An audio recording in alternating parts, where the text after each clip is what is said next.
It appears I'm live. Okay. Can you see if I'm live, Guido? Let's see. Live on YouTube, yes. Yes, Okay, so perfect. It takes a few seconds. You go ahead. Okay, if possible, just me, Giulio, and Karen with the microphones on. So if everybody can turn off the microphones so that we can, thank you. Not the webcam. The webcam, you can leave it on. It's not a big deal. So we can start saying that, what is it, 6 o'clock in Italy and France. It's noon, I think, on the East Coast. It's 7 in Turkey. I think it's 8 in the Caucasus. It's like 8:30 in Iran. I guess we have some Iranians too. And I welcome you to the first webinar organized by CAMNES. And this will be a book presentation of the volume that has been recently published by Arbor Sapienza. Here we have on one of the little icons that we have Elisa, that is the publisher, Arbor Sapienza. The volume is out, has been printed out. Everybody's waiting among us, but it's like, you know, we're all in lockdown. Okay. I guess everybody's in lockdown, so we haven't received the official copy of the volume. I guess most of you received the PDFs, and if not, please let us know, so we'll send it back to you, the PDF of the volume. And I'm very happy to have all you here, some of the volume contributors and some of friends that works in the Caucasus and in Turkey. And today, so we're going to talk about the phenomenon of the kurgan from the 5th millennium all the way down to the 1st millennium. And I will leave my second part of introduction to Giulio, and then we'll have Karen talking. Thank you, Giulio. Thank you very much, Nicola. And then, I mean, in this introduction, I would just like to make a few considerations on the kurgans that I hope will fuel the discussion of this seminar. And when we met, like on Friday for the preparation of this seminar, your suggestion was, I mean, try to think of kurgans. How did you get to kurgans? And then I realized that I really got first interested in kurgans when the first input came when I was a PhD student, while I was working on the royal tomb of Aslan Tepe.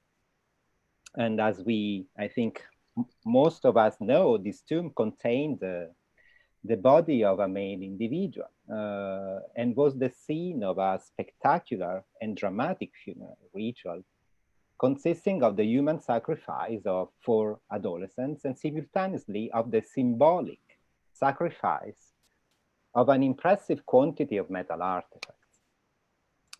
It was clear since the very first moments of the discovery that the royal tomb at Aslan Tepe witnessed actually radical changes in the paradigms of power in the Euphrates Valley at the end of the 4th millennium.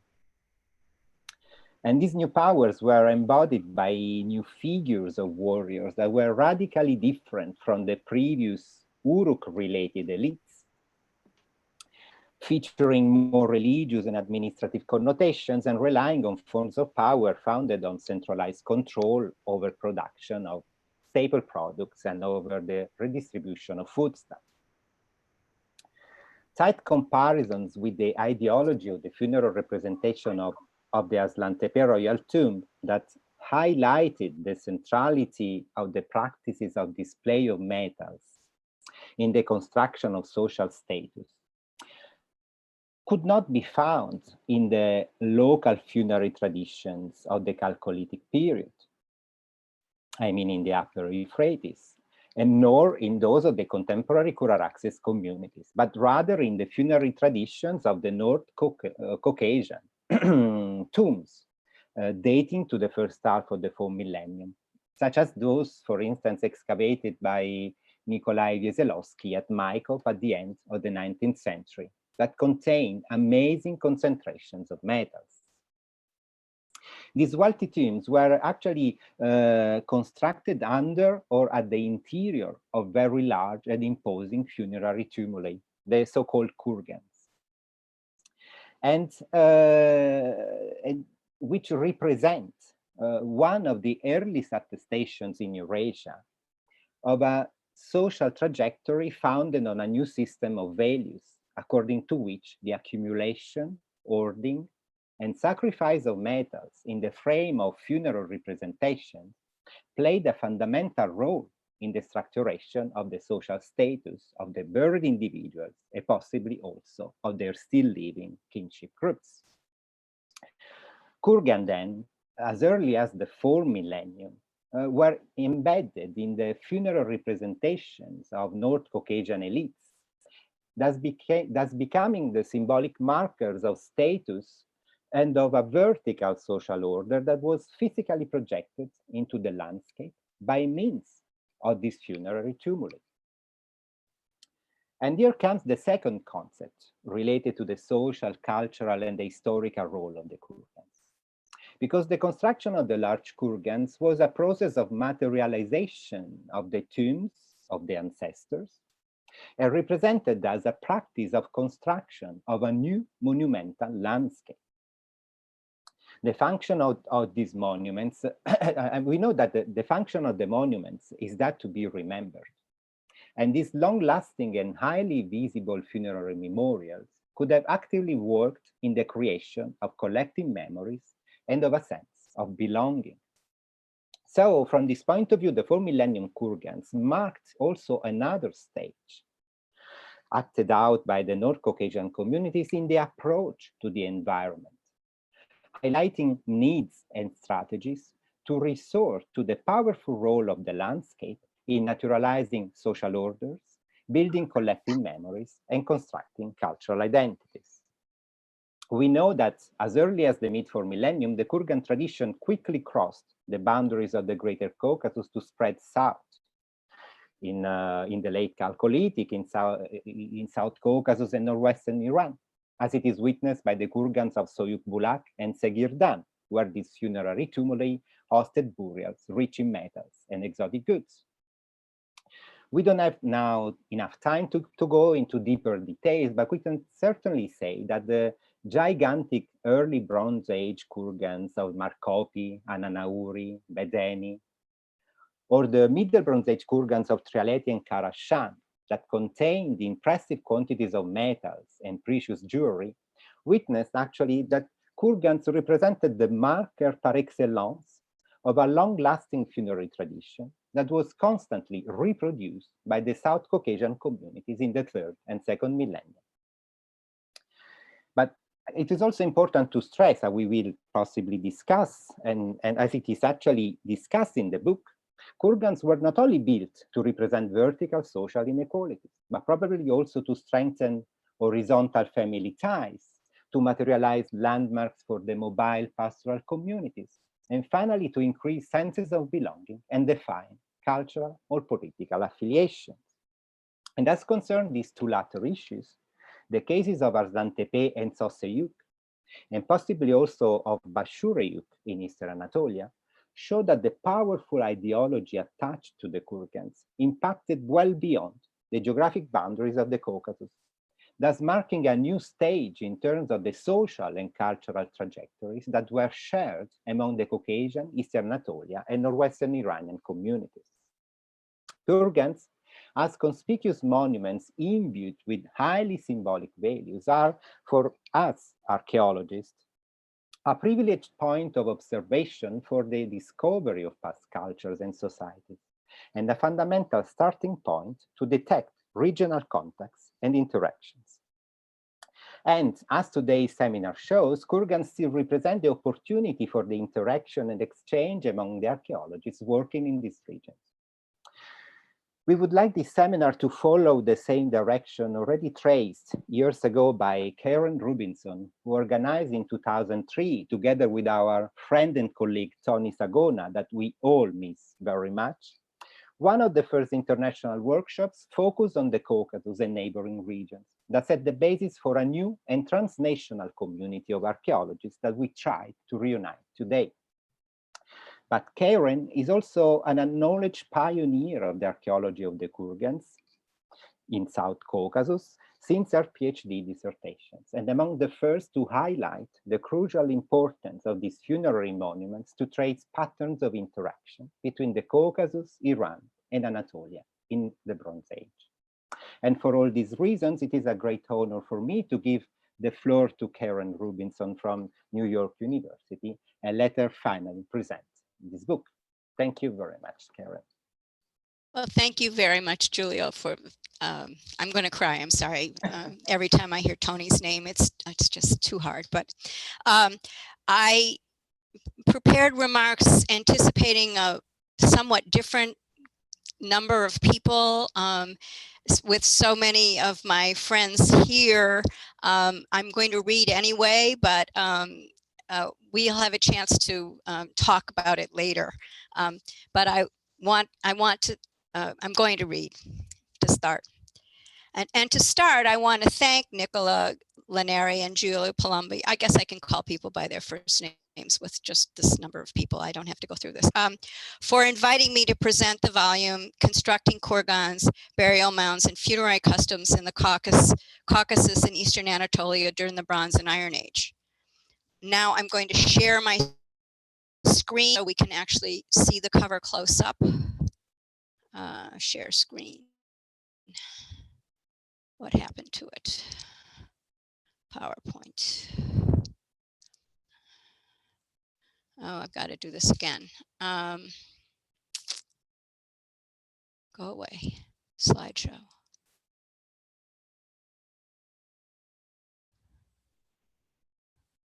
I am resume slideshow. Okay. I'm technologically challenged, being locked up at home, so you'll have to bear with me. It has been a pleasure to have a sneak preview of the book, and I've learned a lot. I also want to thank the workshop participants and the CAMNES team for the amazing feat of having a book of the conference papers appear just 2 years after the workshop. This is a miracle. It allows those of us who are not part of the workshop to benefit from the many insights and new information about kurgans and other burials in the Caucasus, both north and south, and Anatolia, almost as if we had attended. The book consists of 11 chapters and an introduction by a total of 24 contributors from Armenia, Azerbaijan, Georgia, Turkey, Europe, and the United States. It is wonderful to have a book that contains contributions by scholars from all of these countries, since communication across some of these borders remains difficult, yet there is much shared prehistory. It is only through dialogue such as at the workshop, the book, and this webinar that our scholarly enterprise to fully understand and explain the past in this region is possible. The contributions span in temporal terms the A-Neolithic Chalcolithic up to relatively recent times, with an emphasis on the early Bronze Age and the early Iron Age. Most of the archaeological evidence is cited in the South Caucasus and Eastern Anatolia, but also in the North Caucasus, the Eurasian steppe regions, and more western regions of Turkey. I will speak briefly about each paper and then make a few observations, after which I will suggest some questions for today's discussion, in addition to the questions that Giulio has already raised. He did in his remarks give you a little bit of what was actually in the introduction, which was written by Nicola, Sylvie, Muller, Selka, and Giulio. The editors start with the question of why burial mounds are found in so many parts of the world, which they demonstrate by reviewing evidence from areas as far-flung as the Americas to a large part of Eurasia, including Northern Europe to Eastern Asia. And I will add that I was very interested to see that Cahokia mounds had been included in this introduction. For those of you who don't live in the United States, when you come here, I know it's a long way from the coast, but I really recommend that it's a remarkable site. They suggest that the widespread use of a mounded shape is due to the fact that it can be seen as connecting the underworld, at a minimum in the sense of the ground into which the deceased is placed, to the sky towards which the mound rises. The workshop was formulated to define the origin, spread, and development of mounded burials, or kurgans, in the region of the of the Caucasus and eastern Anatolia. The resulting publication contains many different approaches to answering those questions and further includes other funerary customs. Adam Smith's chapter, Bronze Age Metaphysics, Burial and Being in the South Caucasus, was the keynote address of the workshop. He states that death is but one phase in the nature of being. The events surrounding the death, such as burial structures, burial goods, landscape settings, and occasions of use, can shed light on how a given society understood death and ushered in that stage, just as initiation rites can mark a child's passage to adulthood. He argues that the archaeology of mortuary remains should be guided by the theoretical question of how these remains explain past understandings of existence and uses evidence from the South Caucasus, focusing on the project he has co-directed in Armenia with Ruben Badalian, who is also here with us.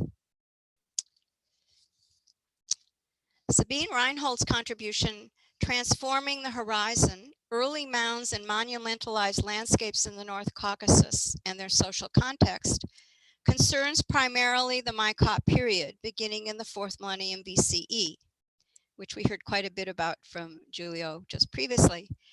It is in the North Caucasus that the earliest large burial mounds in the Caucasus were constructed, the roots of which seem to lie in the Neolithic, the late 5th millennium BCE. The author asks what these new monumental structures represent in social and ideological terms, beginning at the time they were built and thereafter. The careful excavation and documentation of the construction and the many reconfigurations of some of these mounds show use over long periods of time, providing evidence of the transformative powers of monumental landscapes. The 3rd chapter is authored by Yilmaz Selim Erdal, Bayakjar Jalilov, Maliha Melis Koruyucu, Valentina Damiko, and Omer Dilik Erdal. Kura-Araxes Kurgans in the Uzun Rama, at Uzun Rama, Azerbaijan, Interpretation of the Burial Customs and Human Remains, presents the results of excavations and bioarchaeological study of 2 Bronze Age kurgans in Azerbaijan, with further evidence from other excavations in the region. Both kurgans contained multiple inhumations which had been disturbed and partially burned. Nevertheless, the techniques of bioarchaeology, including an investigation of the paleopathology, yielded information on the health of the deceased. Compared to signatures of agricultural communities, those buried in the kurgans were mobile pastoralists. The fractures identified on the bones do not demonstrate interpersonal violence, but reflect injuries due to accidents or work-related activities, and the burning of the bones is a function of the closing ceremony of the burial chamber.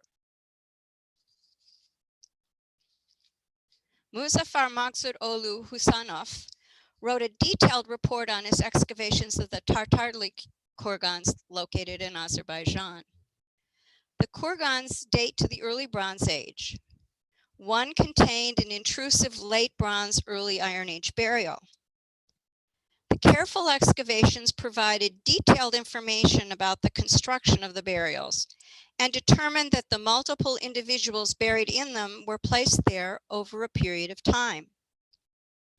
The pottery in the Bronze Age burial showed various signatures, some typical of Kura-Araxes, some similar to the Uzun Rama kurgans, and some like the local Neolithic period.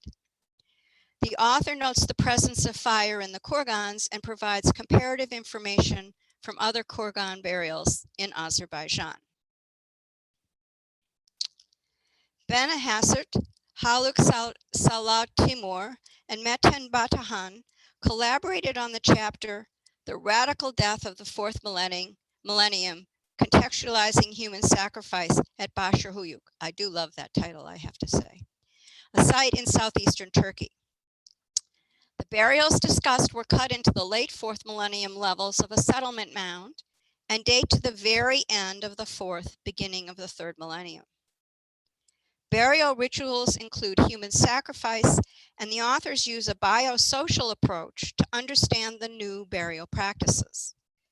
Using the techniques of bioarchaeology, the authors identify the ages and biological sexes of the deceased and also investigate childhood developmental stress.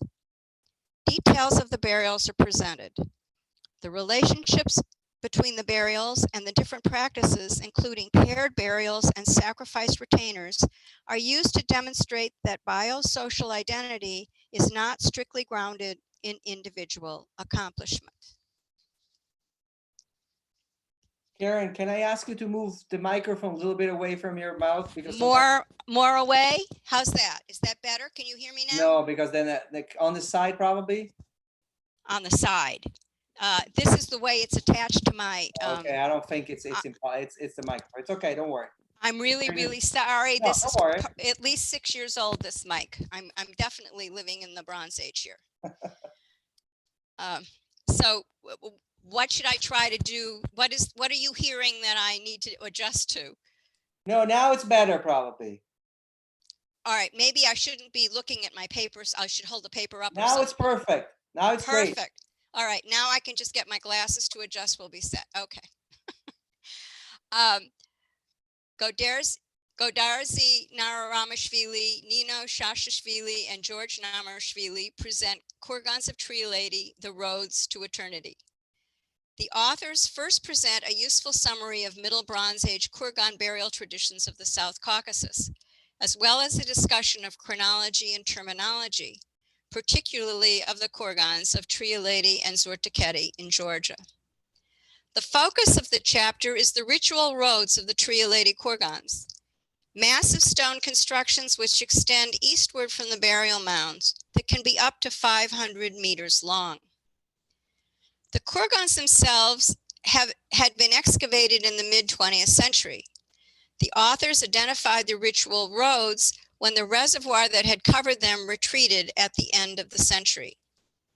They employ information about pyramids in ancient Egypt to suggest interpretations both of the ritual roads and imagery and markings on some of the stones used to construct the burial chambers under the mount. Oh, I'm sorry, I didn't move ahead. I'm sorry, Nararamashvilis, I'm sorry. I know you're here. Einar Osferat discusses Kurgans in the highlands of eastern Anatolia, from Kura-Araxes period to the Urartian kingdom. The chapter is based on her surveys of eastern Anatolia, as well as her excavations at the Mount Ari Bozkurt Cemetery, together with previous work in the region over the last century. Her landscape approach to the cemeteries and settlements in the region, together with historical information about Urartu, permits the author to put into context challenging evidence, since most of the cemeteries have been robbed and diagnostic materials are rare.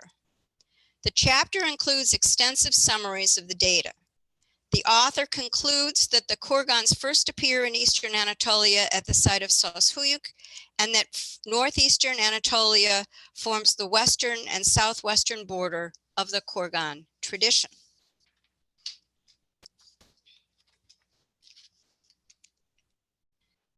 Şevket Dönmez combines evidence from written sources together with excavated horse burials in his chapter, Horse Burials in Anatolian Proto-History, to investigate the occurrence of the sacrifice of horses and how that practice relates to horse sacrifice among mobile pastoral military elites, often called Scythians. The author reviews excavated horse burials at 7 Iron Age sites, distributed over much of modern Turkey, together with the materials found with them. Oh dear, what did I just do? Sorry.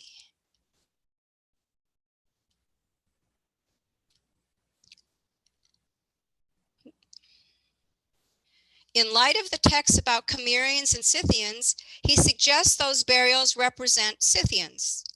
He also describes horse burials from the Ottoman and Turkish Republic periods and illustrates their elaborate sarcophagi and tombstones.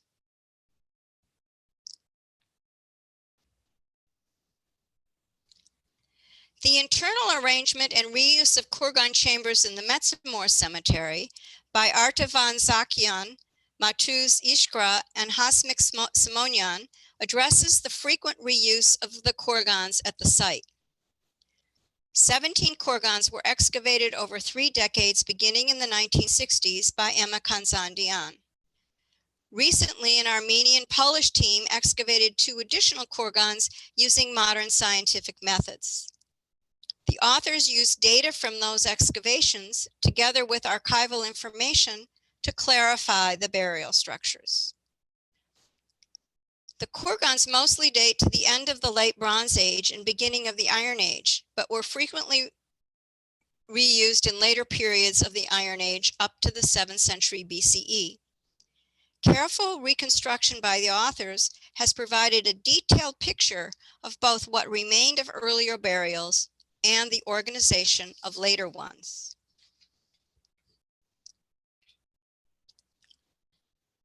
Zaur Hasanov discusses 2 different funerary rituals in the kurgans of the eastern part of the South Caucasus in the early Iron Age. He uses evidence from 3 large earth-mounted kurgans at the site of Khojaly, excavated in the 19th century, as well as the Mali kurgan and 20 kurgans from Mingachavir, excavated in the mid-20th century. Together with a thorough review of the known evidence from the excavations, including burial forms and construction, orientation of the deceased, and grave deposits, the author discusses the various proposed dates for the burials and provides artifactual comparisons. He determines that there were 2 different burial rituals. Khojaly mirrors a Saka site in the Aral Sea region, and the 2 other sites are of Scythian type. The concluding chapter is by Lorenzo Crescioli. Lorenzo Crescioli's The Scythians and the Southern Caucasus Region. He reviews texts referring to both Scythians and Cimmerians, including Assyrian sources as well as Herodotus, and introduces the arguments by various scholars about how we should use the text to consider the presence of horse-riding elite warriors. He then reviews the many local cultures that comprise the South Caucasus Iron Age before investigating the various kinds of horse tack, weaponry, and ornaments which are characterized as Scythian, as well as occurrence of horse burials. Because the only burials that are found in this region that are Scythian-like are elite, none are monumental, and there is no evidence of common folk in the tradition, the author argues against a permanent Scythian presence on a substantial scale.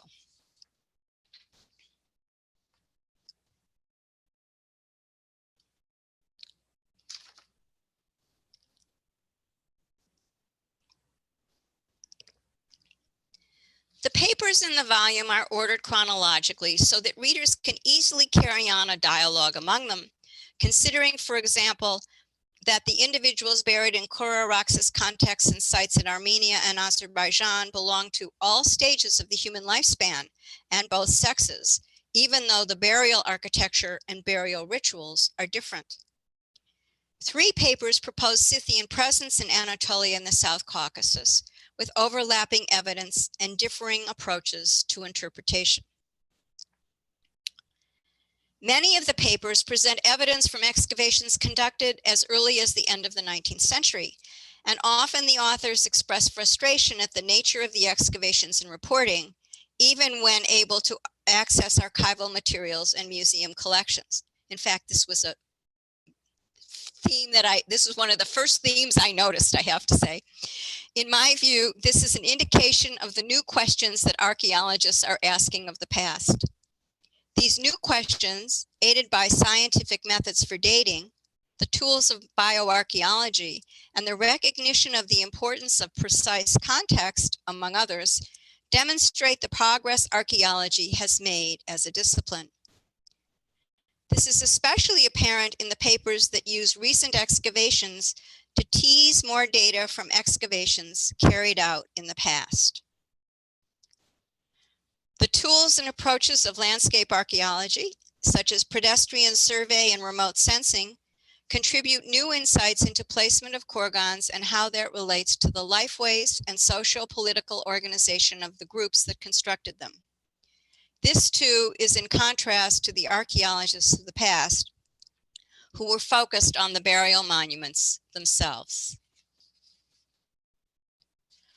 Altogether, the volume makes a significant contribution to new knowledge about the Caucasus and Eastern Anatolia, demonstrates important new trajectories of research, and underscores the many rituals and practices, both similar and different, that are components of the burial traditions across the region. In a time when protecting cultural heritage is a challenge, the work presented in this volume and the projects they are part of are critical components of our understanding of the past. Now that was very brief, I know, but I felt that I wasn't in a position to try to recap everybody's data, and assumed that many of the people who wrote it would be part of the discussion this evening, for where most of you are.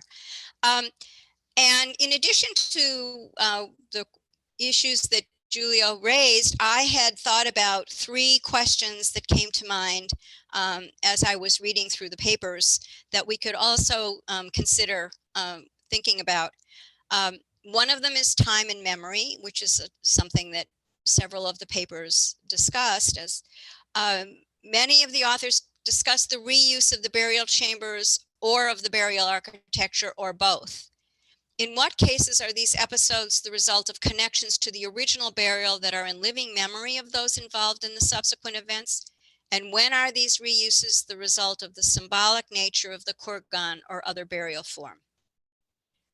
And then there's the question of the local setting.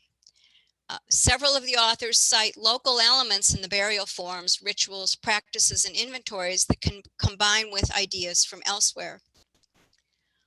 Not only in the later papers about the horse riding mobile people, but also in the whole concept of kurgans, for example. What are the factors that determine how the pre-existing and the new combine? What are the possible outcomes of such processes? What do we see in the evidence that we have here, and that evidence that we know about from other situations? And then artifacts and agency. In many of the cases presented, the burial goods, and often the deceased individuals, are moved or removed from the position of original deposition. The explanations include actions both by people directly involved in the burial ritual or process, and by others who either disregard or deliberately rob the burials. How can we distinguish between the two? And what agency and meaning do the objects have when they are moved or removed as part of ritual activity? These questions are only thought exercises. We can talk about anything that anybody wants to, and everybody should figure out how to raise their hands. Yeah, I'm unmuting everybody, so now it's open mic. And thank you, Karen. That was a great presentation. Thank you very much. I feel like Oh, I see. Guido, keep telling me. it seems like. So I would suggest for people to start raising hands, or like, I don't know, if you want to say something without raising the hand. I don't know where the, raising hand. I'm trying to unmute everybody so that people can talk, I think. I think isn't it under reactions? Oh no, it's under Yes, under reaction, no? And I think it's the list of participants, right? Yeah. All right. This is what isn't this what we learned the last time? No.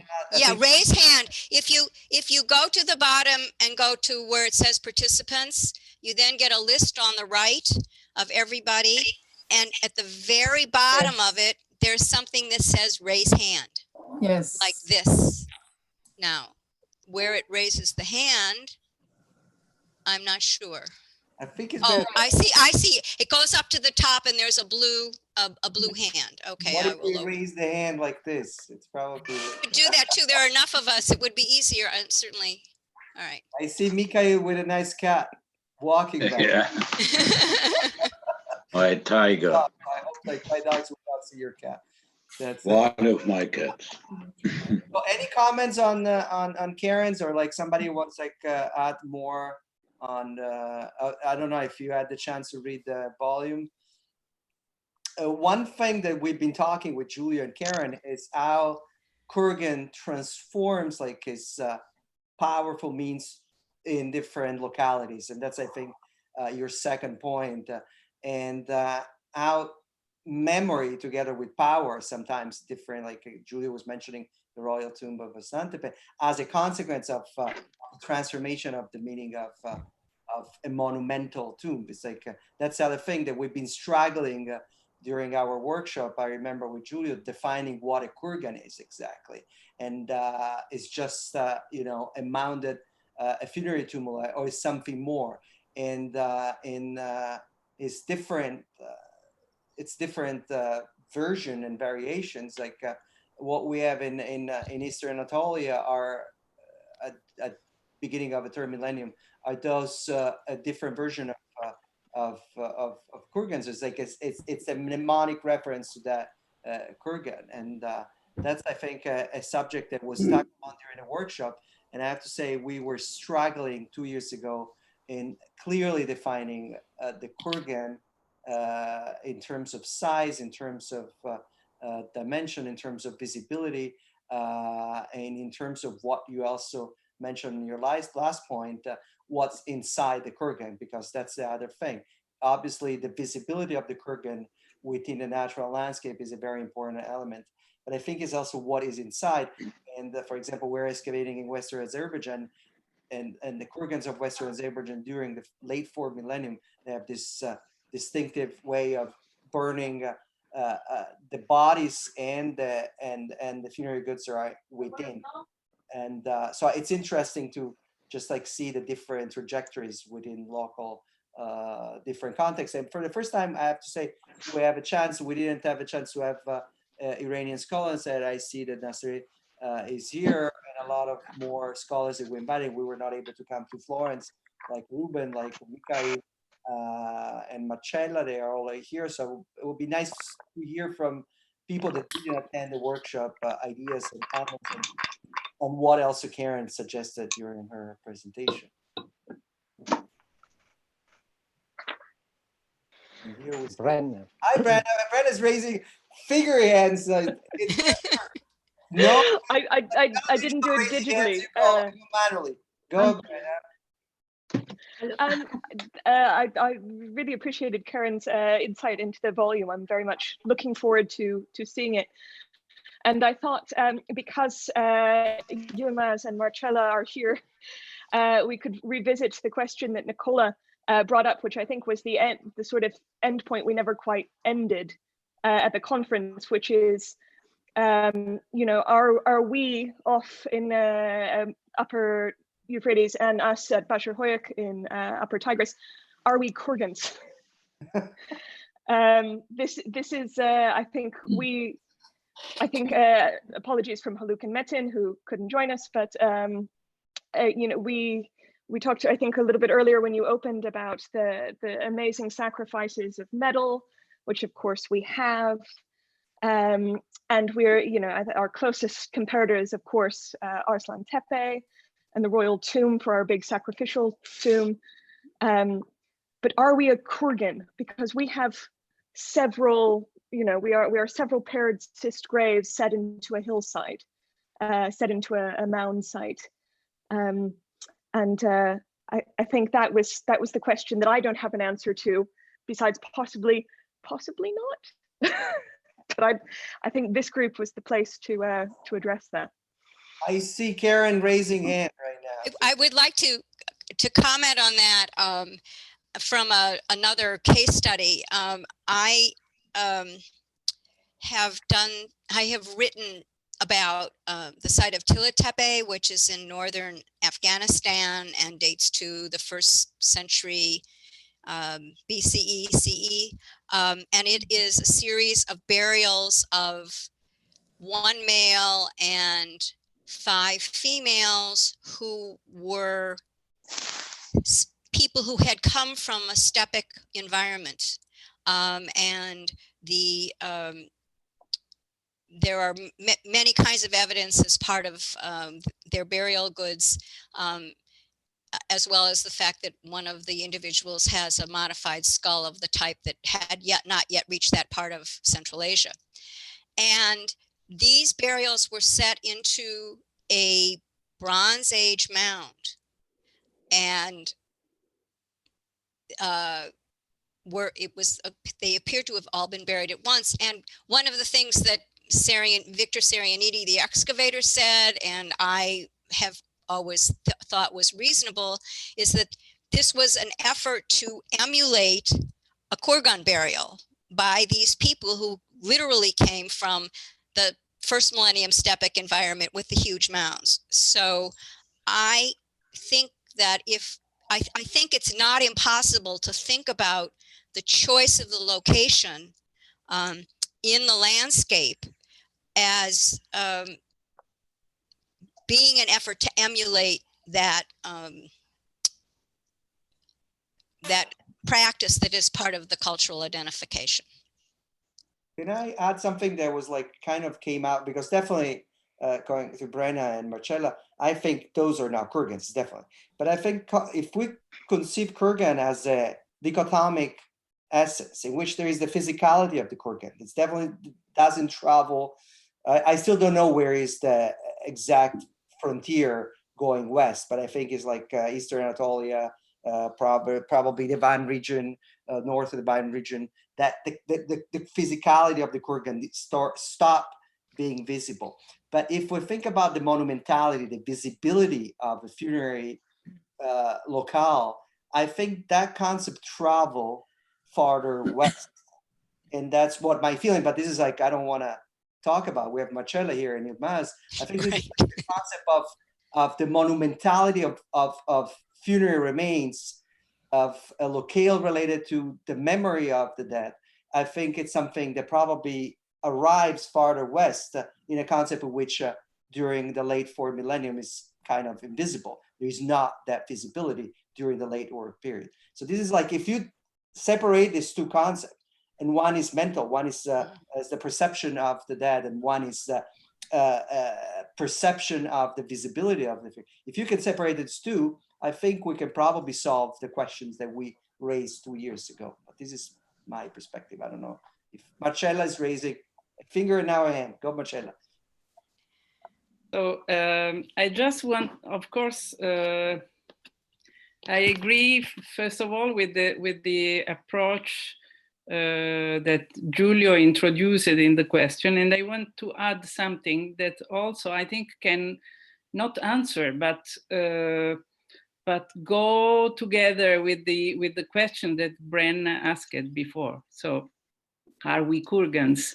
I think that there is another question we have to raise, is why the people from this wide region on the middle and upper Euphrates and upper Tigris adopted this new custom in different ways with different specific modality of burying people. And of course, I agree with Giulio, there is a big change in power system, in the type of organization of these societies, but why they adopted this specific custom in general, not specific, they are not kurgans, but as Nicola said, there are something reminding this kind of symbolic expression. So I think we have to consider another problem, which is the relationship with the violence in general of these new customs. So what happened? Because these people are, so among the metal that, okay, they have been sacrificed, they have been at least put outside of circulation, but this is very common in many other contexts. But what is typical is that these people have weapons. These are symbolically warriors. So the power is identified explicitly with the defense, with the violence, with the attack. That is something new with respect to the previous early state societies of the Uruk period. I don't think that they didn't apply violence, but they didn't emphasize symbolically this kind of approach with other people. And now everything changed. So these sacrifices, are people sacrificed on this tomb? Perhaps. The anthropologists can tell this better than me, but why? There are collective tombs, for example, in many contexts. So what does it mean? How these people died? So they were pandemic as we are now in this situation, or the other things, but sometimes there are few people. We have another case in Aslan Tepe that is the so-called mass burial that now we know from C14 dating that is exactly the same period as the royal tomb, exactly the same date. And we have a group of people that have been buried as secondary burials. So they have been exposed before, and then they have been reburied again with a kind of ritual, but without furnishing, without metal gifts, no kind of gifts. What happened? So they are, according to Yilmaz, they are 16 different individuals. I am right? Yeah. So they are a number of individuals, but not too many as to think about a pandemic or something that happened in this period. So, which is the symbolic significance of these tombs in connection with the change, not only in the structure of the societies, but in the relationship between different societies in this wide area. So there were conflict, it's a big change. And I think we have to understand all these things together. So otherwise we cannot understand the kurgans or other kind of burials, I think.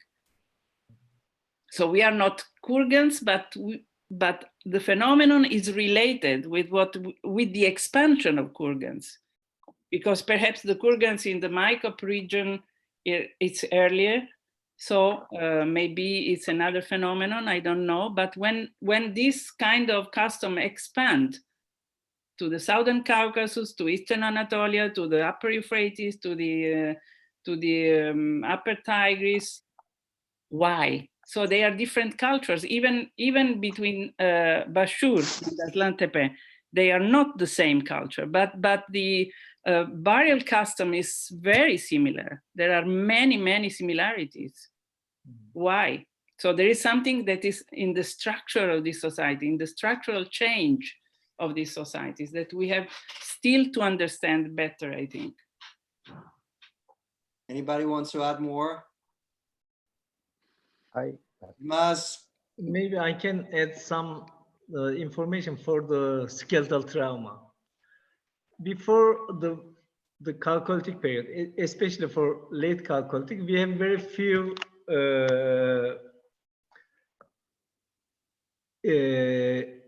human remains, but they do not contain enough information for the interpersonal violence, especially for the warfare, systematic violence. But the late Chalcolithic and early Bronze Age, the beginning of the early Bronze Age, contain lots of skeletal trauma. And many of the settlements, not only in southeastern Anatolia, but also in central Anatolia and western Anatolia or Black Sea, contain the skeletal trauma. This also suggests that there must be some important change in the relation between the population. And the second issue, the DNA suggests that there is a southern or Caucasus genetic influence increased in Anatolia in general, not only in Anatolia, until to the Levant or the Mesopotamia. And this also suggests that there is at least I can say that the genetic makeup of these late Chalcolithic and early Bronze Age people very mixed, but similar to each other. There is no big differences between the population. But during the Neolithic and the Zagros, South Caucasus, Anatolia, Levant are completely separated. But in time, there is a big, very important the connection between these groups, and the people start to move and each other. And after the late Chalcolithic and or maybe middle Chalcolithic, but we do not have human remains, and the interpersonal violence, especially for the organized violence, start to increase. And we have to think about why the imitation of the kurgan tradition start to increase in Eastern Anatolia or in Anatolia in general. Maybe this is a very important issue for me. Thank you. Thank you, Ilmaz. Any more comments? Yes, Mikhail. Yeah, maybe we can think about some kind of that there is some kind of connection with the appearance of first individual, let's say, weapons like swords. I mean, in general, the violence it could have been connected to the new weaponry which appears at the end of the 4th millennium BC and in the beginning of 3rd millennium BC. And another issue, I was always wondering whether we are correct when we are calling kurgans all kinds of burials which have some mounds, or sometimes we are calling kurgans even burials which does not have any mounds on the top of the burial chamber. And a third issue is also the burial custom, which is, for example, more common for Northern Caucasus. It has nothing to do with the burial custom which is in Southern Caucasus. In the Southern Caucasus, we have the majority of early, let's say, early Bronze and Middle Bronze Age kurgans are in my point of view, individual burials with sacrifices, and other humans have been sacrificed. And there is also interesting that, as Nicola, you said, how far west this tradition goes. For example, Alajahuyuk royal tombs, they have exactly the same burial custom what we have in Southern Caucasus. This is so-called with bukrania, with heads of bulls and their extremities, their legs, which is exactly the same custom what we have in Southern Caucasus. And I have written even somewhere that I have an impression that this Alajahuyuk type of culture, together with Horostepe, let's say, So this is a typical South Caucasian culture, which spreads farther west, and so it is probably a kind of a central Anatolia. Seems for me in during this period, early Bronze Age, the kind of a part of or is somehow related to Southern Caucasus. And yeah, these are kind of questions which I wanted to raise. Yeah, there is another aspect that I don't see Adam anymore. It was like he freeze, but he disappeared. So I don't know if he's still here. I don't see for Adam anymore. But one aspect that is interesting, and we can also like add more about the later periods, is the transformation, at least of what we've seen, what we see in Azerbaijan, but in a lot of other Caucasian ancient societies, a transformation from collective burials into like individual burial. And Adam, correctly states that that's a struggle for power. And what we've seen, for example, in the Uzurama recent excavation is like the transformation of a late Kurarakse kurgan from collective burial into like a late early Bronze Age, Middle Bronze Age reuse of that burial into like individual burials. So that's another aspect that it's interesting how this the shift from collectivity, from community oriented burials into like individual burials. I don't know if any of you see this in different regions where you're working on, and if you see this like a clear shift chronologically in your region, and if we want to add more on this aspect, or if you want to keep going on defining where the geographical limits of kurgans are recognizable during the late 4th, early 3rd millennium BC. May I say something that could possibly link the different questions? And no, to answer and to Marcella, I don't really think that the Uruk people, the citizens and the elites of the early states and first cities of southern Mesopotamia were actually less violent and more peaceful than the people living in the mountains.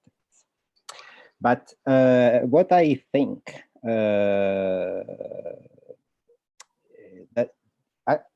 what I really think is that what we see in happening actually at the end of the 4th millennium, it is actually, I think, the introduction, the construction of a new system of values, which seems actually to link, if we look at geography, and if we look at, especially at the resources that were available, it is a system that tries to valorize the resources, the most valuable resources available in the mountains, in the regions of mountains, that is metals. And it comes probably, it is at these moments that we could possibly imagine, and then it links to what Micho was saying, that what we have in Al-Jayuk is similar for several aspects to the kurgans and to the concentrations of metals you have in the later millennium in the South Caucasus. I mean, what I think, what it could be possible is that these affinities, these apparent similarities shared by all these funerary representations, focusing on and highlighting the role of metals, could be actually the expression of a new type of economy. I was radically different in terms of their organizations, in terms of the actions from those of the lowlands. So I don't really know. So one thing are kurgans in terms of funerary mounds. Another thing is the ideology and the economy of the regions of the mountains that seem to actually share several values and several political models, because probably they were relying on some types of resources, and I'm talking of metals. Okay, sorry, there was a digital raised hand by Bertil, so I'm giving. Yes. Well, I don't know if you can really speak about lowland and highlands, because if you look at the so-called Kurarak homeland, that is smaller Caucasus or highlands, there you have no real kurgans with a lot of metals. True, in at Mentesh or Uzun Rama, all these collective kurgans of the very early Kuraraks period, there is no metal, but this may be this is due to the fact that before burning the kurgans, they probably collected metals if there were. And I think there should have been, because we know that in the late Chalcolithic period, metal was getting really abundant in the Caucasus. And so I don't understand this total absence of metal, except if they have recollected it.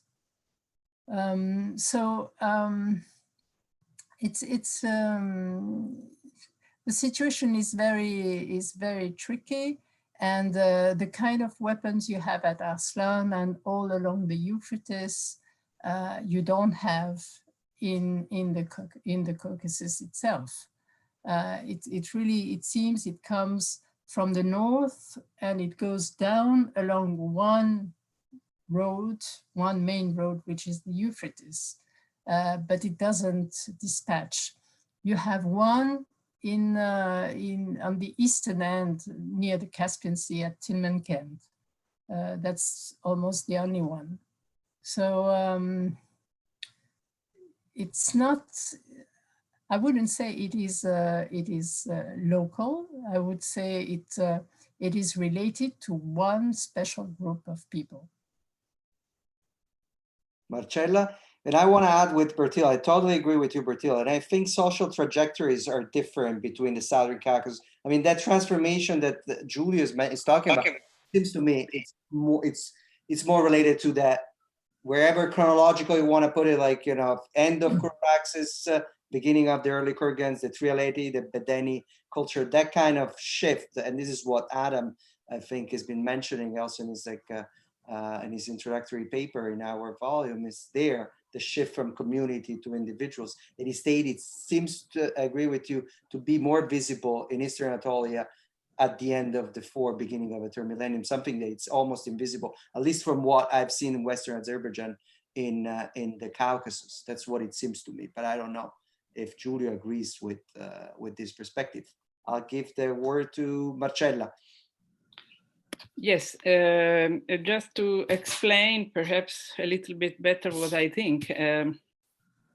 I don't believe too that the people from early state societies of Mesopotamia were without any kind of violence or peaceful people. I don't think so. But I think that was a completely different system of control of the population. So the economy was completely different. So they were basing their power on a real control on primary economy, on the staple economy. That means control labor, control basic resources, control the life of people.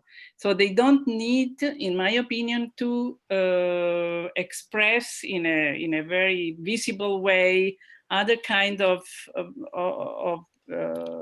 expression of violence. So the prestige objects you have in these societies are not weapons until the end of the period. So at the end of the period, you have for example, in the seal design, or in Aslan Tepe, in proper objects, you have the weapons appearing, because these societies at one point started to have problems, of course, in controlling, and perhaps because of their trend to expand more. And so, but what I think happened in the north, so northern Mesopotamia, southeastern Anatolia, and so on, is the collapse of this system, that you don't see anything similar in the south. So in Mesopotamia, the state became stronger. But in the north, and not in the Habur area, where the system continued. But in the area around, we have a collapse of this system. So, and this system was not based, in my opinion, as in Mesopotamia proper, on the same kind of social relations, kinship relations. They were different. So what happened when the system collapsed was the reappearance, perhaps, of different type of hierarchies, relationships, so maybe rank society, a completely different kind of society. So the violence was the way in which they expressed their power, for the way to show they were powerful. And the Mesopotamian before didn't need this. Now they need to show they are powerful through expression of violence. This is what I mean, at least I think, but of course, because there is something structural in the organization of this society, all these societies, that link them together, because they probably similar events or similar changes occurred everywhere, but regionally differently. So it's not exactly the same thing. And of course, I agree with what many of you have said. These are not kurgans. Kurgans is another thing, but there are connections. For example, as I said before, between Bashur and Aslan Tepe, it's incredible the connection we have. And so, but they are not the same society. So there is something that is not cultural in proper terms, but structural. There is a change, a deep change in the way these societies were organized, and they became I don't know, a kind of rank society more than state societies as they were before. So I have a double raise hand by Brenna, physical and digital. So it's your turn, I believe. I couldn't figure out how to do it at first. I'm sorry. Just to continue on a little bit on that sort of general point that sort of goes almost all the way back to the shift between collective to a individual burial, and then the kind of social phenomenon, if not the actual mound itself, that seems to have ended up in the sort of upper Euphrates, upper Tigris. At Bashur, we see, the same sacrificed metal, huge quantities of it, alongside sacrificed people, which sort of suggests that metal and people, of course, have some social identities possibly in common. But the thing I just wanted to bring up was that our largest, and I think probably earliest and most impressive grave is this 1517 complex with the 8 sacrificed individuals inside. It has 2 individuals or 8 sacrificed individuals outside and 2 inside. Those 2 are probably about 12 years old, and they're buried with something like 200 plus metal spearheads. So that idea that was mentioned about this warrior image, this warrior kind of valorization, this is something that is now ascribed as opposed to earned or individually held, which suggests a massively complicated sort of investment in that identity that's, you know, literally something that's now passed on as in a ranked society, as in, you know, something you can inherit the status of a warrior now. And I think that was we don't have, as the royal tomb at Arslan Tepe, a sort of warrior age male burial with several sacrifices. You know, we have children and a cat. Cats are everywhere. Anybody else wants to add more on this? I would like to switch, because otherwise it's like all like, you know, fourth, early third millennium, and we have a lot of scholars interested in it. So like in a second, Zaur, I can see Zaur Azanov.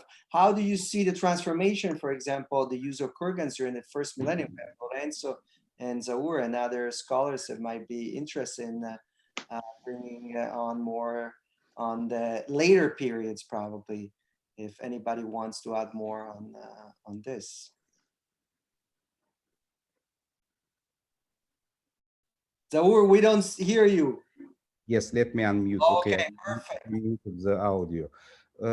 During the first millennium, it is very, of course, it's very difficult to identify visually the difference between kurgans of different ages, except in the cases when there are some additional structures constructed, sacrificial structures constructed near them.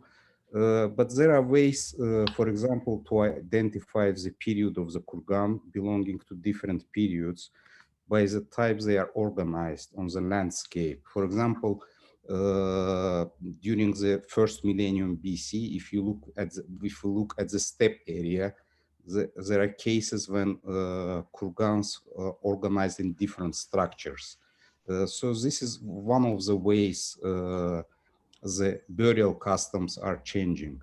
Then after you excavate the kurgan, of course, the proper way to identify the period to which it belongs and to the culture to which it belongs is to identify the funeral customs that we can find in those kurgans. For example, if we talk about 8th and 7th century BC of the Central Asia and Northern Black Sea region, for a very long time in Soviet archaeology, there was a concept that the identification of the kurgans should be based on the items found in them, the so-called Scythian triad. So these are specific weapons of armor weapons, horse harness, and zoomorphic style. But then the new concept appeared, which said that it is not possible, these items could be traded or exchanged or something else. So we should also take into the equation the funeral custom, which is present in these kurgans. That's also another problem, because very often those funerary customs are present in the previous periods. For example, in South Caucasus, we can find those funerary customs during the different previous periods. So in my understanding, all this should be brought together. The items that are found in kurgans, then the funerary customs, and they should be compared to other funerary customs from the previous periods, and we should find out if there is a chronological gap between these periods or not. If there is a chronological gap between the periods when these customs we found in these kurgans of the first millennium BC, then it means that this is something new, something that is brought from outside. And if we find it together with the items of the specific so-called Scythian triad, then we most probably can identify those kurgans as Scythians.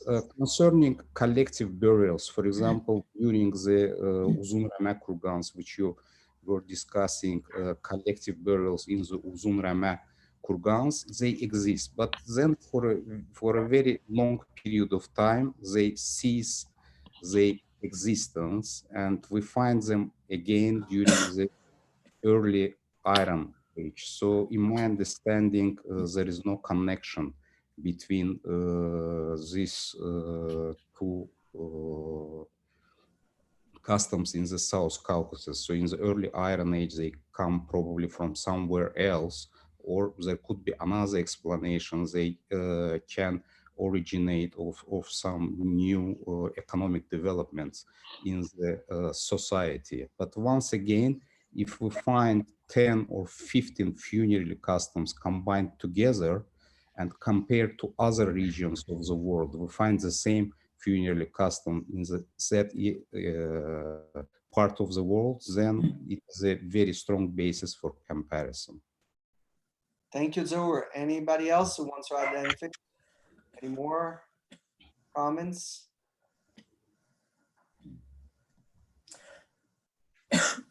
It's Ruben. Yes, if I may first, let me congratulate all of you with the publishing of such an interesting book.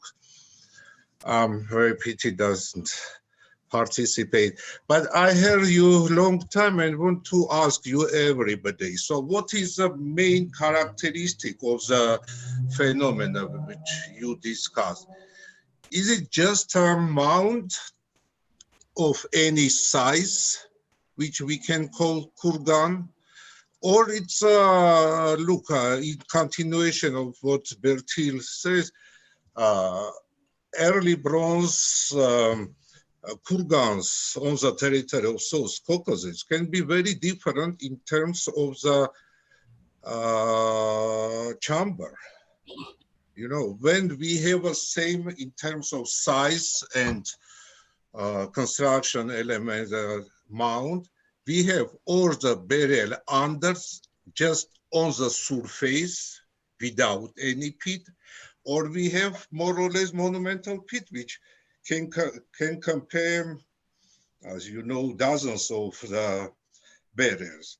Which point is more important, the presence of mound or the differences of the burial chamber or absence of burial chamber? It was a question. I don't know. We have Moduen that doesn't want to talk, but she can talk about this. You wrote a dissertation on this, Moduen. I'm sorry if I'm pushy.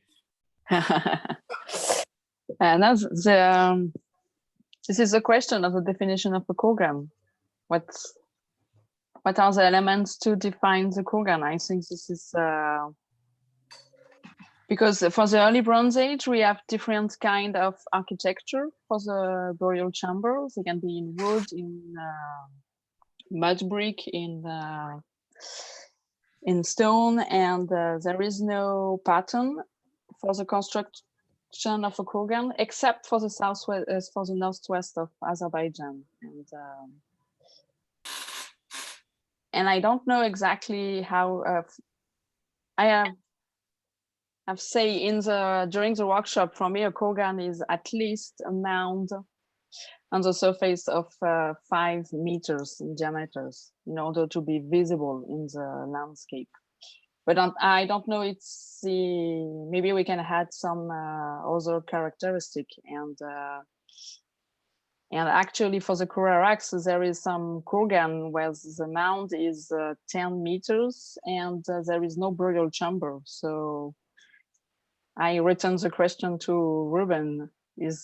For me, it will be a kurgan because we have the mound and so the visibility. And so there is no strict definition of did we need to have a chamber or not? For me, I don't think so. And but the question is open. I don't know if someone wants to. Okay, maybe my question was not very correct. I mean, cultural differences, you know. Okay, any mound, big or small, it is a kurgan. But presence of mound more important when we are looking connections between areas and times, or the construction or absence of construction of chamber. I had a question to this. I mean, this is what we encounter in Uzurama is the reuse. I told you after 500 years, it's the why, and that's the question that is like struggling us. is why they decided to reuse a mound from the Kurgans period.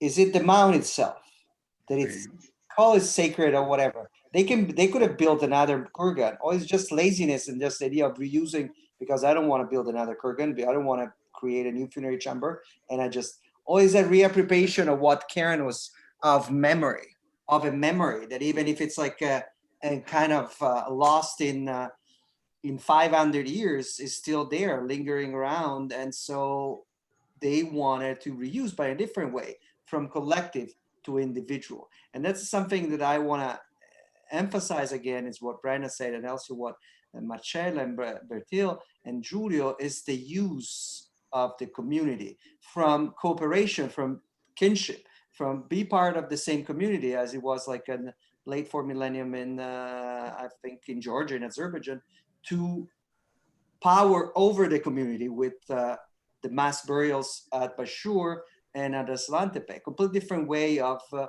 connecting individuals with community.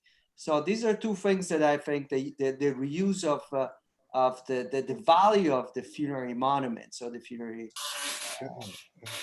structure is, as you were saying, is just the funerary chamber, is the mound itself. I think the mound is a lot more powerful than the funerary chamber, because the funerary chamber is invisible. Instead, the mound is it's really visible and is kind of embedded in the natural landscape through an act of artifice, through an act of artificial construction. I don't know if anybody else wants to. That's a word. Yes.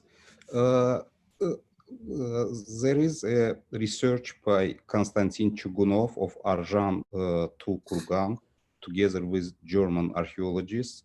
And he determined that approximately Kurgan was most probably was constructed during the period of maybe up to 20 years.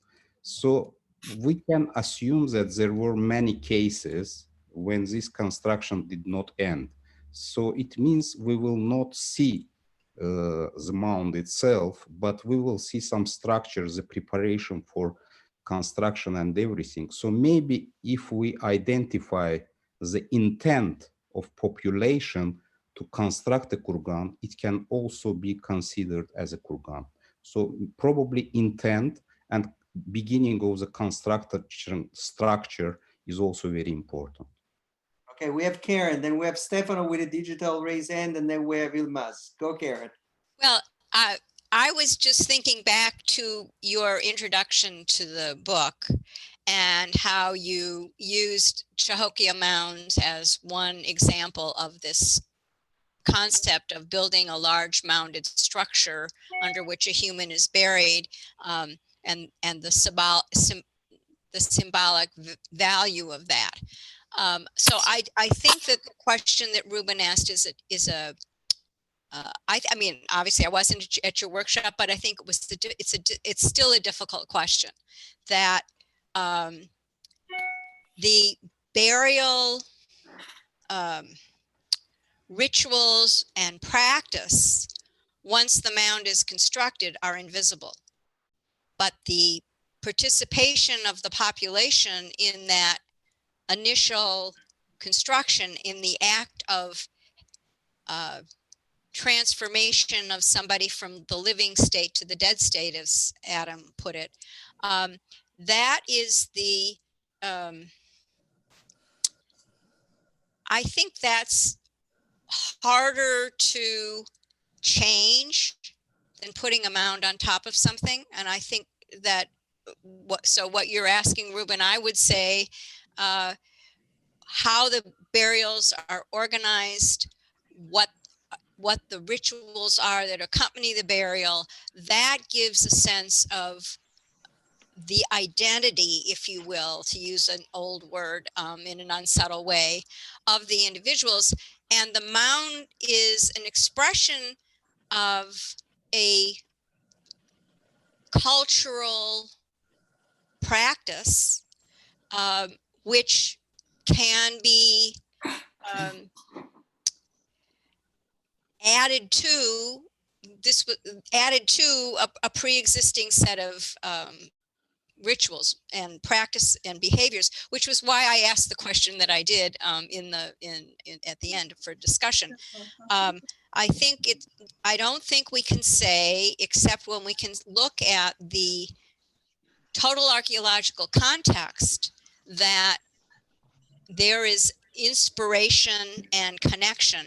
And certainly whatever genetic information there is, Yilmaz, about people from the Caucasus coming into Anatolia, that's really interesting too.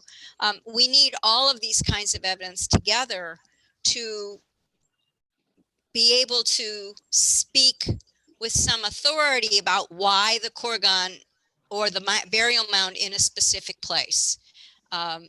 And therefore, the whole discussion of what it is in the fourth and early third millennium, what it is in the first millennium, there's no, in my view, no reason to think that it just remained dormant for a millennium and then was resurrected. It was part of a process which in the case of the first millennium comes from the steppe, which after all is a pretty flat place. And that's another thing that that I think about when I think about kurgans, is that in the mountains, they are really less visible than they are when you're out on the steppe, where you can see them for tens of miles. And so they have a different kind of social power. And just quickly, although it isn't an answer, one of the other things that came into my mind as I was reading all of this is, I know a lot of the kurgans are not the same as they were originally. And of course, many of them have now been excavated, and so they're not there at all anymore. But to look at viewshed where we can, I think would be a very helpful additional component of understanding the role and function of a mounded burial.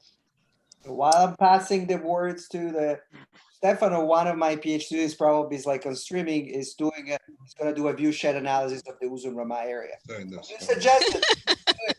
She's listening, she's watching. I hope she's going to finish in 3 years. Stefano, it's your turn. Yes, I will come back a little bit to the Badalian question about the kurgans type or definition. I would like to stress only some differences that there are between the Kurgan region and, for example, the Upper Mesopotamia along the third millennium.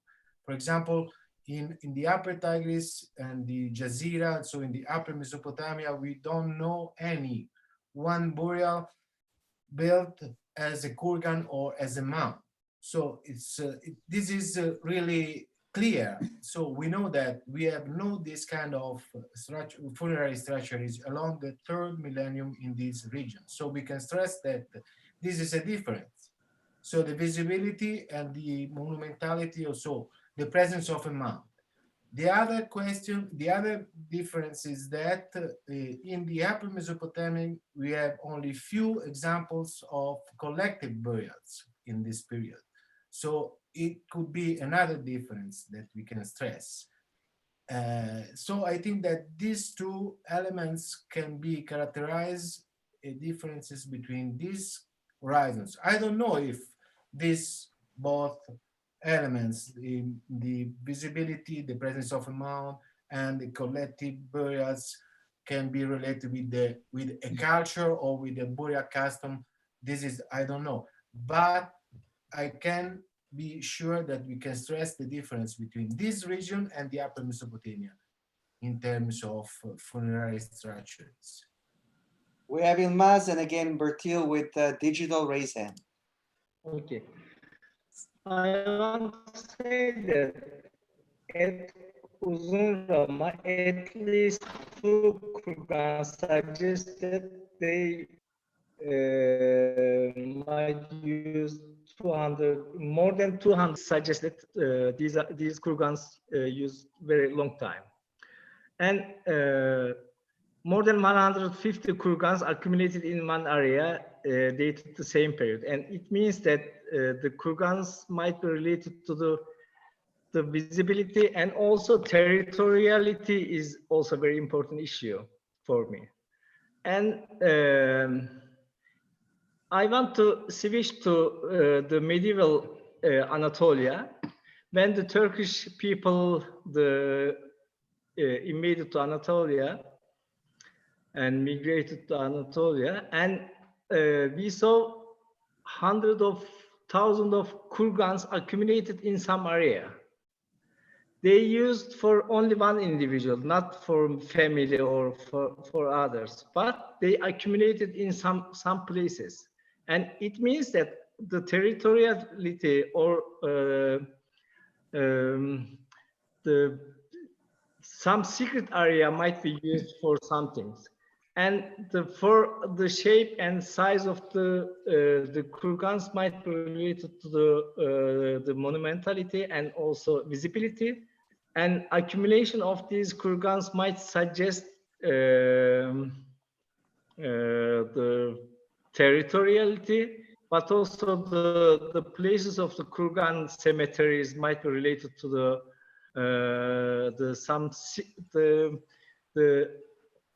the holy things in that area, and that's why they accumulated in some places. And that's why we cannot say that the chamber is important, but we can easily say that the shape and size of the graves is more important than the chamber, I guess. And I just want to give an extra information for medieval. And one of my colleagues found more than 100,000 kurgans in Anatolia dated to medieval period and accumulated in the highland of the whole Anatolia. And they were related to the early Turkic, the pastoral groups. That's all. Thank you, Mas Bertil. Well, I just wanted to say to Stefano that he should maybe not forget about the white monument at Tel Banat, which is also a funerary kind of kurgan, though inside we don't know really what there was. And then you have many collective tombs again all along the Euphrates during the second half of the third millennium. So contemporary with Motkopi, etc.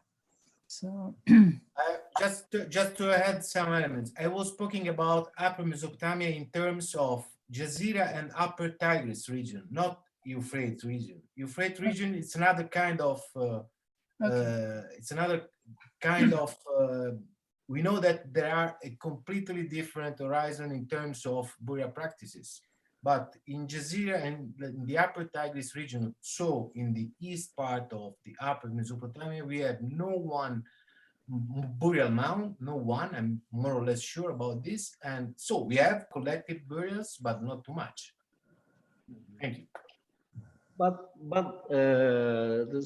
there are some, the graveyard contained multiple burials, like Sist grave used for multiple burial in Salat Tepe.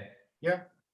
And Asha Salat, something like this. And these graves contained multiple individuals, but in fact, the human remains were not preserved well. And that's why it is not easy to say the how many individuals were buried in these graves. And we can just say that one individual or two. But if you analyze, if you find the intact or the well-preserved graves, and I am sure you'll find lots of multiple burial in that area, I guess. But I would like to add that kurgans is not synonym for multiple type of burial. I mean, you can find individual kurgans as much as multiple burial kurgans. I think that, I mean, we cannot really generalize from this point of view. It is very complex, the picture offered by the variety of the burial traditions and practices from the fourth to the end of to the third millennium, in the frame of the same apparently similar funerary monument. That's it. Are there any questions from Valentina or Guido from the streaming, or that's it? So I don't know if there are any other comments, otherwise we can wrap it up. And it's been like a fantastic way. I know that it's better to just be together and go for a drink at the end of the webinar, but probably of a conference. So we can go and open our own bottle of wine or whatever you want to open and just like enjoy. Can't do that here in New York yet. It's still too early in the day. Okay, Karen is going to inject the you know, Right. she's gonna follow the words of the president. Right. Oh my God, was please. great. I mean, we're not supposed to talk about politics, so we're not No, going it's not to. politics. It's not part of the politics. Anyway, thank you so much to everyone. It was great, and I think we had the chance to listen to other people compared to when the workshop that we're organizing for 2 years ago. And the volume is out, so if you want to ask your librarian to order, is ready to go. When the lockdown will be over, probably Arbor Sapienza will be able to ship it to your library. Thank you so much, and you can even suggest students to watch it on YouTube. May I ask a question, Nicola? Yes. Can you send the PDF copy of whole books to read it? We already sent it to everybody, I guess, to all the participants. I guess, Okay. Valentina, did you send to everybody the PDF? Yeah, but if it's a problem, of course, I can resend or send it again to those who didn't receive it. If anybody has a problem with didn't get the PDF on the email, please let us know, so we'll send it to you immediately. No, thanks, we have. You got it, right? Thanks, Valentina. You're welcome. Thank you. Okay, that was very nice to see that all of you strong and busy, yeah, and optimistic even. We're teaching. What's that? We're teaching without seeing our students. It's the best part. We learn. You don't see your students when you teach? No, Zoom, they don't want our university, because we're worried because we have about 1,800 different courses, so we are the only one visible. So it's so boring. I see. Oh, yeah, no, that's really true. I mean, being able to see the people that you're interacting with is certainly gives you a sense that you're not locked up. Exactly. So, yeah. Yeah, no, we're using a different platform. We're not using Zoom because, you know, the people say like the Zoom is dangerous. People can. Well, you've got better security now than you did last week, so we're safe. Okay, so hopefully we'll see you. Thank you very much. Thank you very much. The book is great. It's really wonderful. It was very nice to see all of you together. To see everybody. Take care. Stay healthy. Bye, guys. Bye. You too. Bye. Bye. Bye. Ciao.